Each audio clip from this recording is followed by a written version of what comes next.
ഇവിടെ മീനൊന്നും കാണാല്ലേ, നമുക്ക് അപ്പുറത്ത് പോയി പിടിക്കാം. ഇത് പോന്നാ കണ്ടാറില്ല.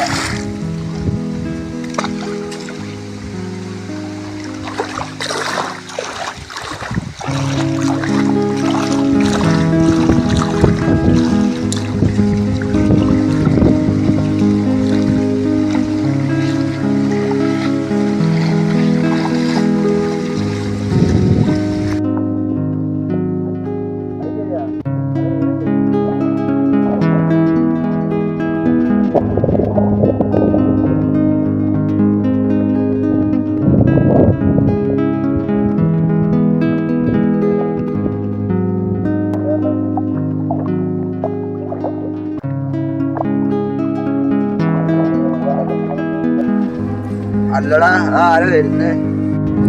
അത് നമ്മള് ബാബുവേട്ടനാണ്. ഈ നേരമായി രണ്ടാളും കൂടി അബൂഖാന്റെ ഹോട്ടലിൽ പോവുകയാവും.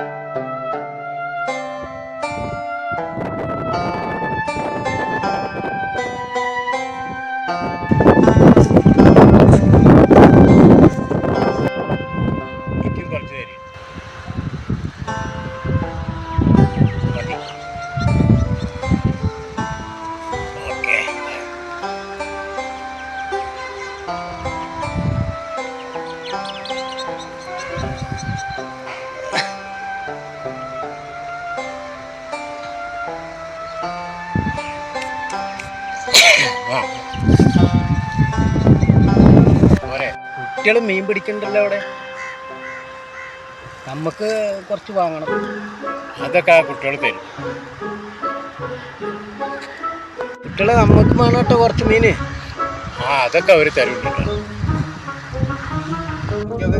വലിയ വരാല് കടന്ന് കളിക്കണ്ട്. നിങ്ങൾക്കും തരണ്ടേ?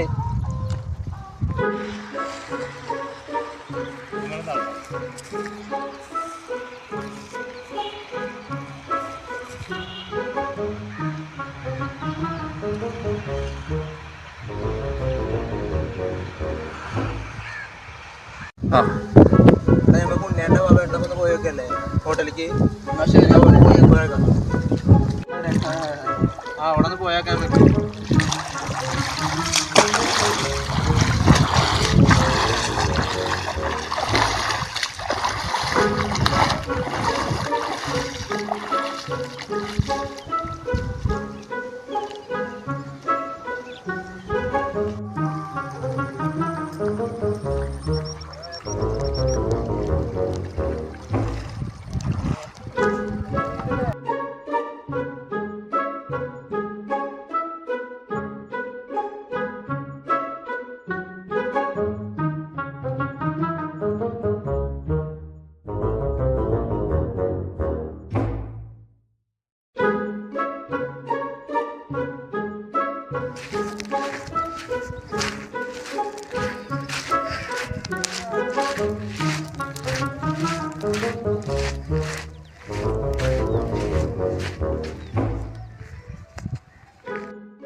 അതൊക്കെ പതിവ് പോലുള്ള വന്നോട്ടെ.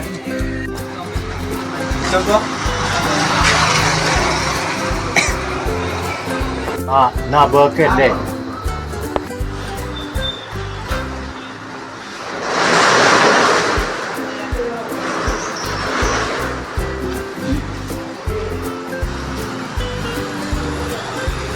ആ വാപ്പ പറഞ്ഞേൽപ്പിച്ചിട്ടാ പോയത്. എന്താന്ന് വെച്ചാ ഉണ്ണിയേട്ടൻ 3 പൊറാട്ട ഇറച്ചി പറഞ്ഞേൽപ്പിച്ചിട്ടാ പോയത്. അതുപോലെ ബാബുവേട്ടന് 1 പൊറാട്ടയും സാമ്പാറും. ഇനിയെങ്കിലും ബാബുവേട്ടന് ഇറച്ചി ഫ്രൈ വാങ്ങി കൊടുത്തൊരു ഉണ്ണിയേട്ടോ. അപ്പൊ നന്നായി ആ വാങ്ങിക്കൊടുക്കൊക്കെ ചെയ്യും കുട്ടി. ഇപ്പം ഭയങ്കര പിസ്കനാണ്. എന്താന്ന് വെച്ചാ നിങ്ങളറിഞ്ഞോ, ഇവൻ കാശ് കൂട്ടി വെച്ച് കാറ് വാങ്ങാൻ പോവാണ്.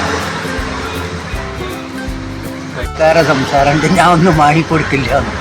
വാങ്ങിക്കൊടുത്തേക്ക് തന്നെ കിട്ടണം. ഇവൻ്റെ അടുത്ത് ഒരു ചായ കിട്ടി ചത്താൽ മതി. പിന്നെ കുറച്ച് സാമ്പാർ കുറച്ച് അധികം ആയിക്കോട്ടെ. പിന്നെ സാമ്പാർ കുറച്ച് അധികം ആയിക്കോട്ടെ.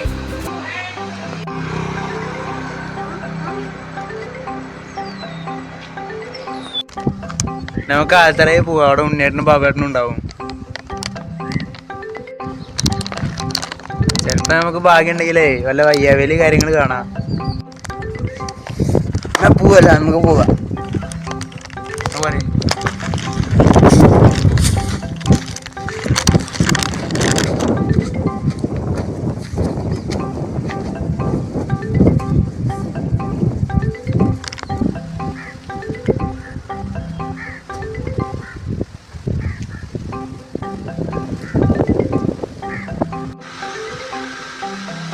എൻ്റെ പൈസ അവിടെ കുറേ ആലയിലെ പൈസ വാങ്ങിയിട്ട് അതെങ്ങനെ നാണും മാനൊക്കെ വേണേ. വാങ്ങിയ പൈസ ഇരിച്ചു തരാനേ തറവാടിത്തും വേണേ.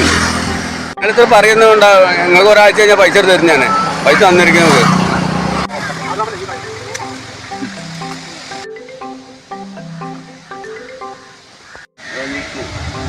രാജ്യത്തിനോടൊപ്പം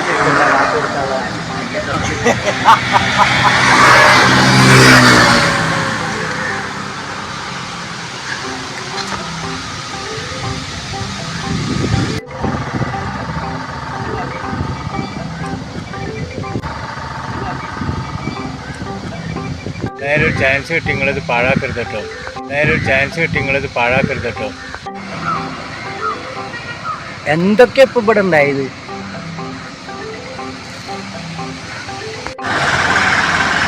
മാന്യനായ ഒരാളോട് ഇങ്ങനെയൊക്കെ പറയുന്ന മോശം. എത്ര ആളുകൾ കേട്ടു, മോശം, വല്ലാത്ത മോശമായിട്ടോ.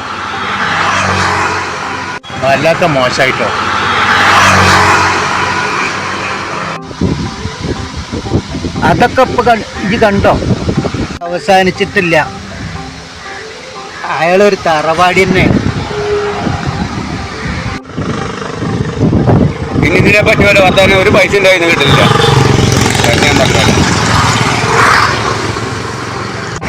ഞാനിപ്പോ പൈസ വാങ്ങാനും കഴിയണോ? നിങ്ങൾ കിട്ടുമ്പോലെ വാങ്ങിക്കോളൂ. ഞാൻ അങ്ങനെ വെച്ചാല് കിട്ടുമ്പോലെ വാങ്ങാണ്ടേ. എന്നാ കിട്ടുമ്പോലെ വാങ്ങിച്ചോളോ. ഇത് പൈസ ഇല്ല. പൈസ തരണം പറഞ്ഞല്ല. പിന്നെ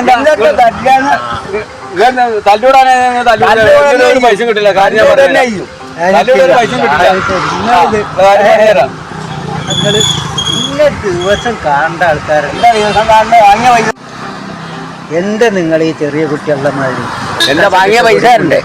അയ്യേ മോശം.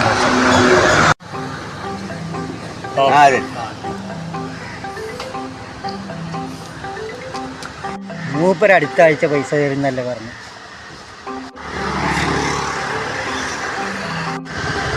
അടുത്ത ആഴ്ച പൈസ കൊടുക്കുന്നു. അടുത്ത ആഴ്ച കൊടുക്കും ഞാൻ പൈസ. അടുത്ത ആഴ്ച തരുന്നല്ലേ പറഞ്ഞു. എനിക്കിത് കിട്ടിയില്ലേലും കുഴപ്പമില്ല. അല്ല ഞാൻ തന്നിരിക്കും. ഇല്ലേ ഒരു 100 റുപ്യ തന്നിട്ട്. ഇല്ലേ ഒരു 100 റുപ്യ തന്നിട്ട്.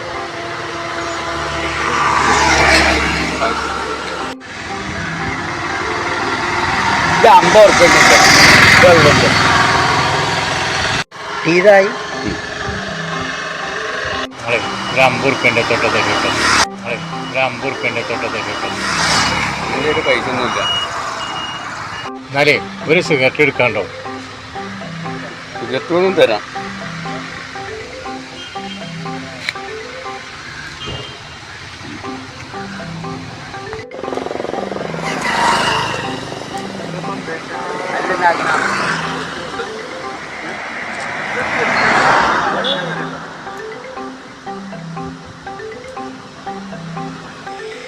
ഇവര് വല്ലാത്ത ആൾക്കാരാട്ടോ അല്ലേ?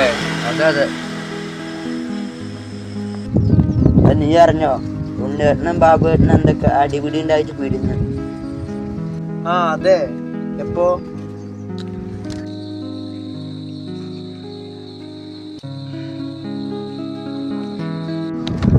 എന്തുണ്ണേട്ടാ ഈ വഴിക്കൊക്കെ? എങ്ങട്ടാ?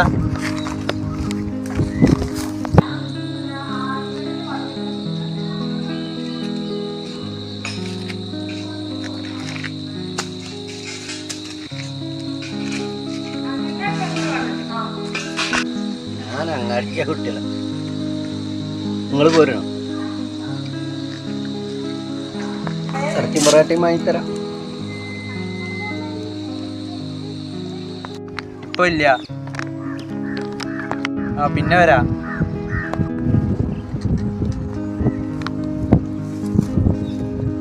എടാ ഇപ്പൊ ഉണ്ണേട്ടനെ പുതിയ ജോലിയൊക്കെ കണ്ടുപിടിച്ചോ?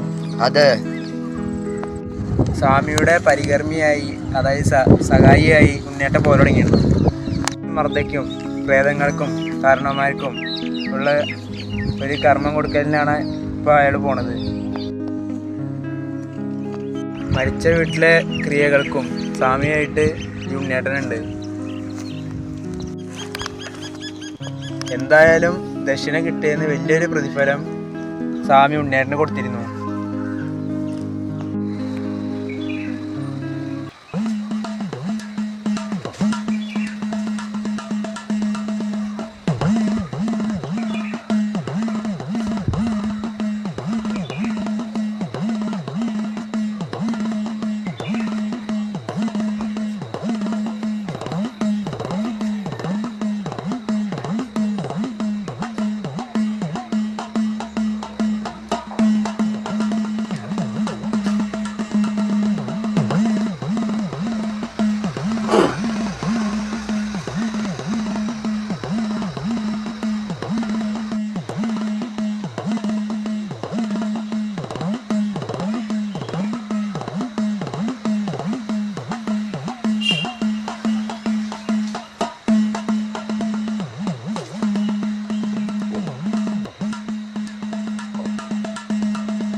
എന്നെപ്പോലെ ശിഷ്യനെ കിട്ടിയില്ലേ? ആ അഭിമാനിക്കണു. എല്ലാം കൃത്യനിഷ്ഠായിട്ടോ അതെനിക്ക്. എന്നാ നമുക്കവിടെ ഇറങ്ങല്ലേ? സദാനന്ദ വണ്ടി എടുത്തോളൂ.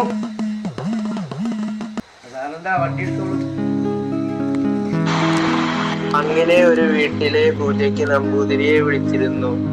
ഹെൽപ്പറായി ഉണ്ണേട്ടനും. പക്ഷെ നമ്പൂതിരിക്ക് ഒരു പ്രശ്നമുണ്ടായി. അദ്ദേഹത്തിന് പൂജയ്ക്ക് വരാൻ പറ്റിയില്ല.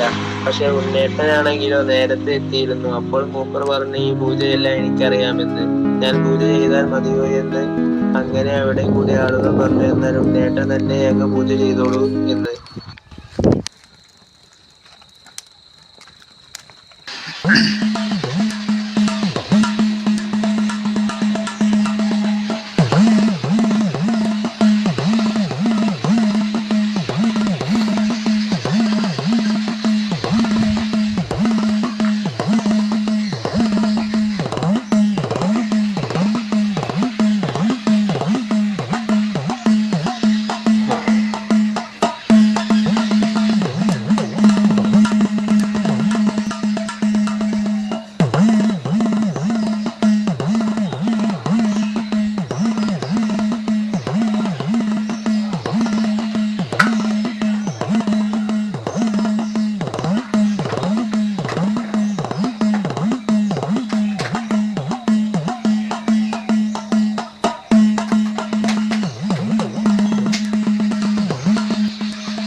കാണണമെന്ന് പറഞ്ഞു.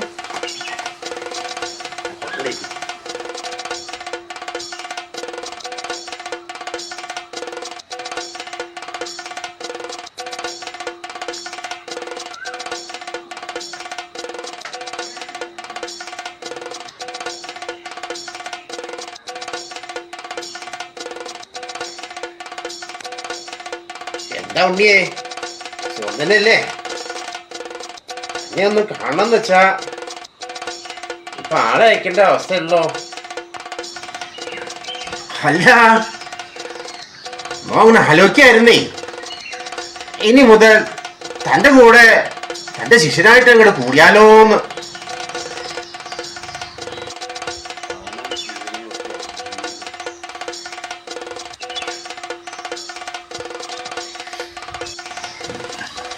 കാലം ഇങ്ങനെയൊക്കെ ആയില്ലോ. ശിവ ശിവ, കാലം പോടെ പോക്കേ. എന്താ താനിപ്പോ സ്വന്തമായി പൂജയൊക്കെ ചെയ്യാൻ തുടങ്ങിയെന്ന് കേട്ടു.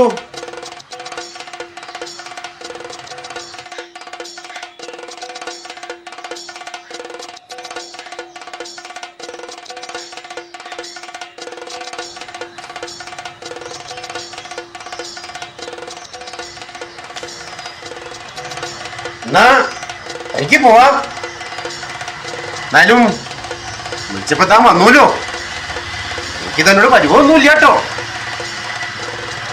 നന്നായി വരൂ, പോയിക്കോളൂ.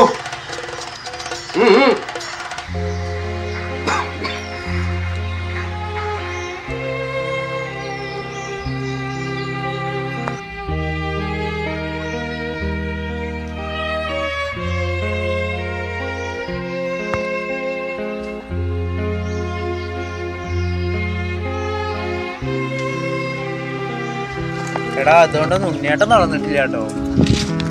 വലിയ തറവാട്ട് പൂജയുണ്ടായി. ആ വീട്ടിൽ സഹായിയായിട്ട് ഉണ്ണിയേട്ടൻ നേരത്തെ എത്തിയിട്ടുണ്ടോ. ഒരു സ്വാമി അവിടെ ഇല്ല. പിന്നെ ഉണ്ണിയേട്ടൻ താൻ കണ്ടുപോകുന്ന കർമ്മങ്ങളൊക്കെ ചെയ്യുകയും കുറച്ചൊക്കെ ബെഡായും സ്വരരക്ഷയ്ക്കായി അദ്ദേഹം ചില മന്ത്രങ്ങളുടെ ആദ്യ വരിയും പിന്നെ അവസാനത്തെ വരിയും അറിയും. മധ്യഭാഗത്തുള്ള വരിയൊന്നും ആൾക്കറിയില്ലേ. പക്ഷെ ഈ പൂജ നടന്നത് എൻ്റെ തറവാട്ടിലായിരുന്നു. എടോ, ഞാനാണ് ഉണ്ണിയുടെ സഹായിയായിട്ടുണ്ടായിരുന്നത്. മന്ത്രത്തിന്റെ ആദ്യം ഉച്ചത്തിൽ പറയും, അവസാനത്തെ വരി ഉച്ചത്തിൽ പറയും. അറിയണ പോലെ ആളെ വിശ്വസിപ്പിക്കും. ഇങ്ങനെ ആളുകളെ പൂജ അറിയണ പോലെ നല്ല വിശ്വസിപ്പിക്കും. അപാരം. മൂപ്പര് പൂജാതി കർമ്മങ്ങളും നിർബന്ധവാദങ്ങളും, മൂപ്പര് യക്ഷിയെ തളക്കലും പ്രേത വേർപാട് നടത്തിയും മരിച്ച വീട്ടിലെ ക്രിയാദികളും എന്നു വേണ്ട എല്ലാതും ഇങ്ങനെ ചെയ്തു പോന്നു. അതിന് സഹായിയായി ഞാൻ തന്നെ പോയി. എടോ, എൻ്റെ കഷ്ടകാലത്തിനാണ് എനിക്ക് പോവാൻ തോന്നിയത്. അതെന്താണ്? ഉണ്ണിയേട്ടൻ പൂജയെല്ലാം കഴിഞ്ഞ് ഭസ്മം കൊണ്ട് ചേറും. അത് കഴിഞ്ഞ് അടുത്ത ക്രിയാതി കർമ്മങ്ങൾക്ക് തയ്യാറെടുക്കുമ്പോൾ ഉണ്ണിയേട്ടൻ പറയുന്നു, കോഴികളെ കൊണ്ടുവന്നില്ലേ എന്ന്. കോഴി തന്നെ കേട്ടോ. കള്ളും ബ്രാൻഡൊക്കെ വേണം ഈ മൂർത്തിയെ പ്രസാദിക്കാൻ. മൂപ്പരുണ്ട് പറയണു. വീട്ടുകാരെല്ലാം അതെല്ലാം കൊണ്ടുവന്ന് കൊടുത്തു കേട്ടോ. അങ്ങനെ പൂജാതി കർമ്മങ്ങൾ ചെയ്തു. അങ്ങനെ നേദിക്കേണ്ടതെല്ലാം നേദിച്ചു. അങ്ങനെ കള്ളും കൊണ്ടും നേദിച്ചു. അങ്ങനെ കൊണ്ടുവന്ന സാധനം പകുതിയായി. പൂജ കഴിയുന്നതോടുകൂടി എല്ലാം ഒറ്റക്കങ്ങ് സേവിച്ചു. എന്നാലും എല്ലാവരും വന്ന് തൊഴുതോളൂ എന്നാണ്ട് മൂപ്പരോട് പറഞ്ഞു. ദക്ഷിണയെ സമർപ്പിച്ചോളൂ എന്നും പറഞ്ഞു. എല്ലാവരും തൊഴുതതിന് ശേഷം അനുഗ്രഹത്തിനായി ഉണ്ണിയേട്ടൻ്റെ മുന്നിൽ എല്ലാവരെയും മൂപ്പര ഇഴഞ്ഞിഴഞ്ഞ് അനുഗ്രഹിച്ചു. പറയണ കണക്ക് കടന്നടത്ത് നിന്നൊരു ആള് വെക്കലും. അയ്യോ, ഇല്ലാതെ മൂപ്പരോട് കടന്നു. വല്ലാത്തൊരു കാര്യമായിട്ടത്.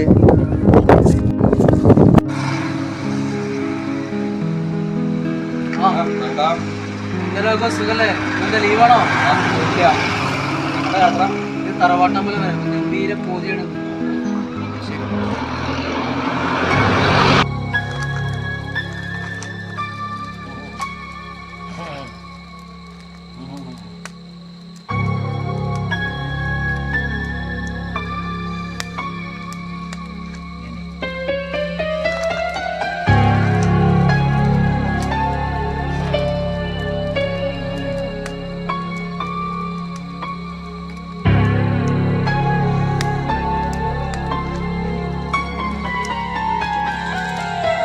നാടൻ കോഴിയെ കൊടുന്നില്ലേ? എവിടെ എവിടെ നാളികേരം, എവിടെ ഇളനീരും മറ്റു പാനീയങ്ങളും കൊണ്ടുവരൂ.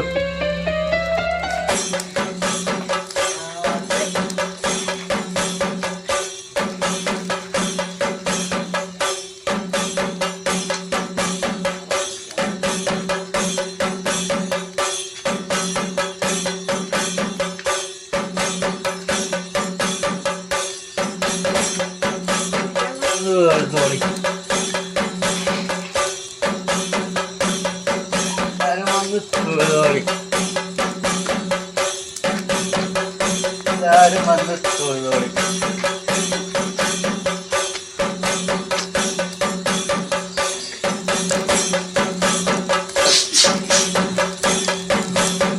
എല്ലാരും വന്ന് അനുഗ്രഹമായിക്കോളൂ. ദക്ഷിണയും സമർപ്പിച്ചു. എല്ലാരും വന്ന് അനുഗ്രഹമായിക്കോളൂ. ദക്ഷിണയും സമർപ്പിച്ചോളൂ.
നിന്റെ പൂജയ്ക്ക് വന്നില്ലേ? ഇയാളുണ്ടാവില്ലേ? ആരോ വർഷമായി.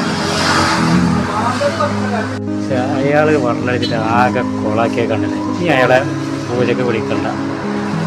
വിളിക്കണ്ട, വളരെ മോശമായി. വളരെ മോശമായിട്ട് അയാളെ പൂജക്ക് വന്ന് കാട്ടിക്കുട്ടിയത്. കള്ളത് അലമ്പാക്കി. അയാൾ നമുക്ക് വേണ്ടിയിരുന്നില്ല. വളരെ മോശമായിട്ട് അയാളെ പൂജക്ക് വന്ന് കാട്ടിക്കുട്ടിയത്. പിന്നെ ഉണ്ണേട്ടൊന്നും കുറെ കാലത്തിന് കർമ്മക്രിയാദികൾക്കൊന്നും വിളിക്കാതെയായി. എടാ, അതിന് ശേഷമേ ഉണ്ണേട്ടൻ്റെ കർമ്മത്തിന് കുറെ കാലങ്ങൾക്ക് ശേഷമാണ് വിളിക്കൽ തുടങ്ങിയത്. വീണ്ടും മൂപ്പരാള് തെളിഞ്ഞു വന്നു. എടാ, മൂപ്പരിപ്പളേ നല്ല പേരുള്ള സ്വാമിയായിരുന്നു. വലിയൊരു മന്ത്രവാദിയെ പോലെ ഏത് വീട്ടിലെ കർമ്മങ്ങൾ ചെയ്യണേ? മൂപ്പരവിടുത്തെ ഒരു രാജാവിനെ പോലെ ആവും. ആ വീട്ടുകാരെ അധീനതയിലാക്കുവാൻ മൂപ്പര് തന്ത്രങ്ങൾ പ്രയോഗിക്കും. ഉച്ചത്തിലുള്ളൊരു സംസാരം, ഇനി അധീനതയിലാക്കിക്കൊണ്ടുള്ള ചെറിയ സംസാരം. ആ വീട്ടുകാരെല്ലാം ഭയഭക്തി ബഹുമാനത്തോടെ നിൽക്കും. അന്നേരം അവരുടെ അടുത്ത് വന്ന് മുഖലക്ഷണം പറഞ്ഞു. കൈ നോക്കിയും നിമിത്ത ശാസ്ത്രവും നോക്കിയും. ഉണ്ണിയായിട്ടിപ്പോ ഭയങ്കര വിലയാട്ടോ. പേരെടുത്തൊരു സ്വാമിയായി തീർന്നിരിക്കുന്നു. ചില ആൾക്കാർ മൂപ്പരെ കുറിച്ച് പറയും, ചുട്ട കോഴിയെ പറപ്പിക്കുന്ന ആളാണെന്ന്. അത്രക്ക് എത്തിയിരിക്കുന്നു. മൂപ്പരുടെ പേര്. എന്തായാലും മൂപ്പരെ വീടൊക്കെ കാണേണ്ടത് തന്നെ. ആ പുതിയ മോഡൽ കാറുകളും സ്വിമ്മിംഗ് പൂളും ആ കൊട്ടാരം പോലത്തെ വീട്ടിലുണ്ടെന്നാ പറയുന്നേ. എന്തായാലും ചിലപ്പോൾ നിനക്ക് അറിയുന്നതാവാം. എന്തായാലും ഞാനൊരു കാര്യം പറഞ്ഞു തരാം. കുറച്ചു കാലം മുമ്പേ ഇങ്ങനെ ഒരു ബാധ ഒഴിപ്പിക്കാൻ പോയപ്പോ ബാധയുള്ളൊരു യുവതിയെ മൂപ്പർക്ക് ഇഷ്ടായി. ഹോമവും പൂജയും നടത്താൻ പോകുന്നതിനിടെ മുറയിലെ പീഠമൊന്ന് ഇളകിയത്രേ. വാള് വിറയ്ക്കുന്ന ശബ്ദം കേട്ടു അത്രേ.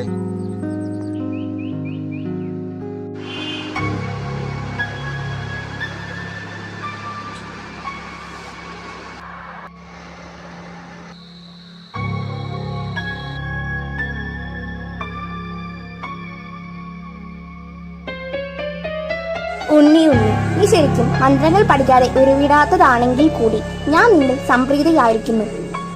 ഏതോ ഒരു ജന്മത്തിൽ നിന്റെ ഒപ്പം ഉണ്ടായിരുന്നവളാണ് ഞാൻ. അന്ന് നിന്റെ ഒപ്പം ശരിക്ക് ജീവിച്ച് കൊതി തീർന്നില്ല. പിന്നെ ഞാനൊരു അത്ഭുത സിദ്ധിയുള്ള യക്ഷിയായി തീർന്നിരിക്കുന്നു. പിന്നെ സാധാരണ യക്ഷികളെ പോലെ പ്രതികാരദാഹിയൊന്നുമല്ല. പക്ഷേ എന്നെ ദ്രോഹിച്ചവർക്കെല്ലാം ഞാനൊരു പേടി സ്വപ്നമാവും. നാളെ എൻ്റെ ഇതേ രൂപത്തിൽ ഞാനൊരു യുവതിയുടെ ദേഹത്ത് കയറും. അവളുടെ ആത്മാവും നിന്നെ സ്നേഹിക്കുന്നുണ്ട്. അവൾക്ക് കുഴപ്പമൊന്നും ഉണ്ടാക്കാതെ അവളുടെ ശരീരത്തിൽ ഒരു ഭാഗത്ത് ഞാൻ കുടിയിരിക്കും. അധികവും അവൾ ഉറങ്ങുമ്പോൾ ഞാൻ ഉണരും. അങ്ങനെ കുറേ വർഷങ്ങളോളം ഞാൻ നിന്റെ കൂടെ ഉണ്ടാവും.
ഞാൻ എവിടെ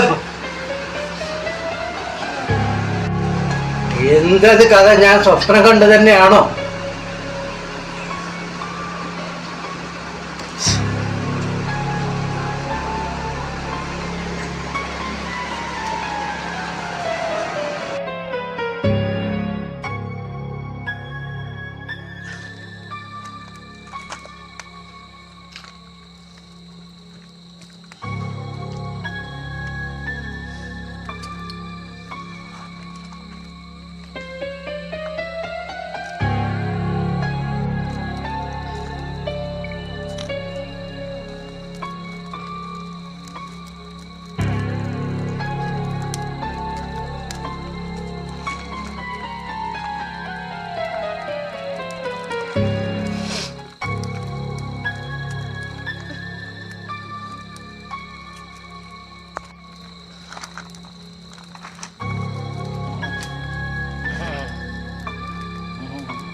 അങ്ങോട്ട് നീങ്ങിയിരിക്കൂ.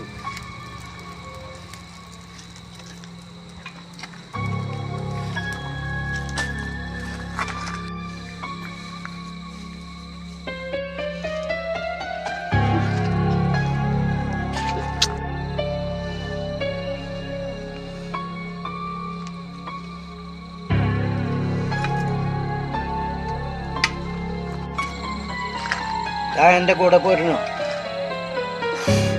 എൻ്റെ സഹധർമ്മിണിയായി. എനിക്കിഷ്ടായി.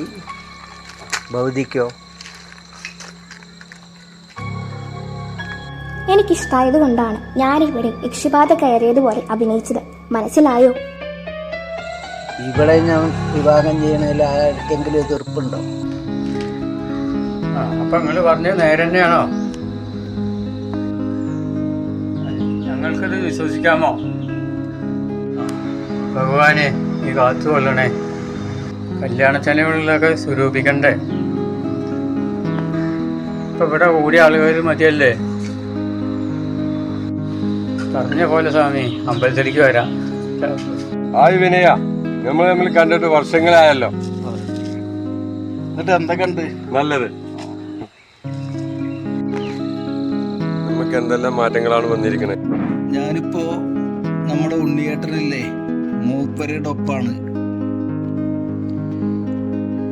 മൂപ്പരിപ്പോ വലിയൊരു സ്വാമിയായിരിക്കണു. ഞാനേ ഇപ്പൊ മൂപ്പരുടെ സഹായിയാണ്. അപ്പൊ മൂപ്പരുടെ മോളെ എനിക്കാണ്ട് ഇഷ്ടായിട്ടോ. നാളെ ഞങ്ങൾ രണ്ടാളും കൂടി മൂപ്പരുടെ അടുത്തേക്ക് അനുഗ്രഹം വാങ്ങാൻ പോകുന്നുണ്ട്. എന്താ രണ്ടാളും കൂടി? അങ്ങയുടെ ഈ മകളെ വിവാഹം ചെയ്തു വരുവാൻ മനസ്സുണ്ടാവണം. അപ്പൊ നിങ്ങൾ പുരസ്കാരം വാങ്ങാനും അനുഗ്രഹം വാങ്ങാനും വന്നാണല്ലേ? അപ്പൊ വിവാഹം കഴിച്ചു തന്നില്ലെങ്കിൽ? ഇല്ലെങ്കിൽ ഞാൻ ഇവളെയും കൊണ്ട് പോകുന്നു.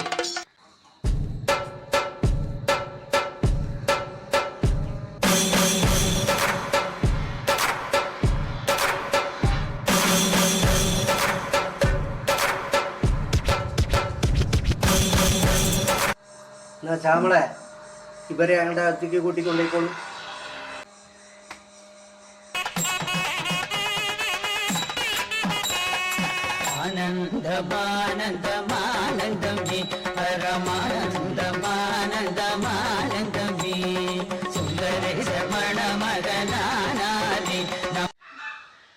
സംഭവാമി യുഗേ യുഗേ.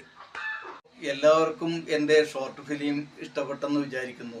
ഇഷ്ടപ്പെട്ടെങ്കിൽ എല്ലാവരും ലൈക്കും ഷെയറും സബ്സ്ക്രൈബും തന്ന് വിജയിപ്പിക്കുമല്ലോ.